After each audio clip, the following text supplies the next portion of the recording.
Endwalker 6.35 has been out for quite some time now, and if you're wondering what there is to come back to and whether it's truly worth it, you're in the right place.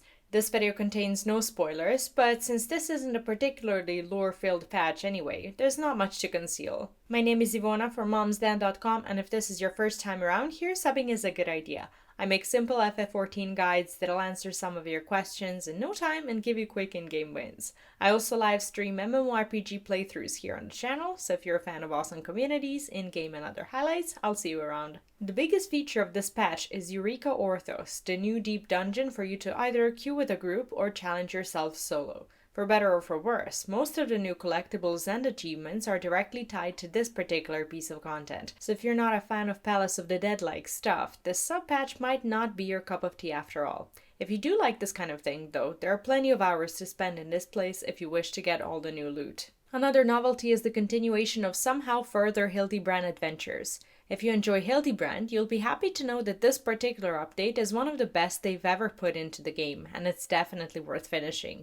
However, if you're in it only for the Manderville relic weapons, I'm afraid this is not something you'll necessarily want to come back into the game for.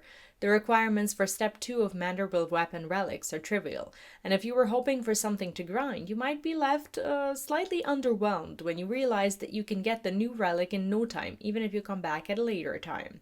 However, the relics do look nice, and the weapons are currently sitting at eye level 630, which isn't bad for all the casual and semi-casual players who didn't get their weapons from Savage Raids. Splendorous tools, which are essentially the crafting and gathering relics, is another thing to work towards in 6.35, as the new step is now available.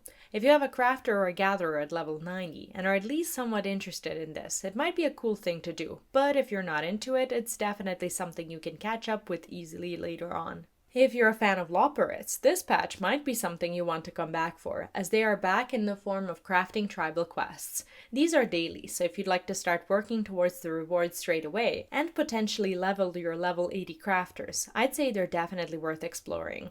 The quests are funky and adorable, so if you've got any love for the bunnies, crafting, or both, I don't think you'll be disappointed with this patch.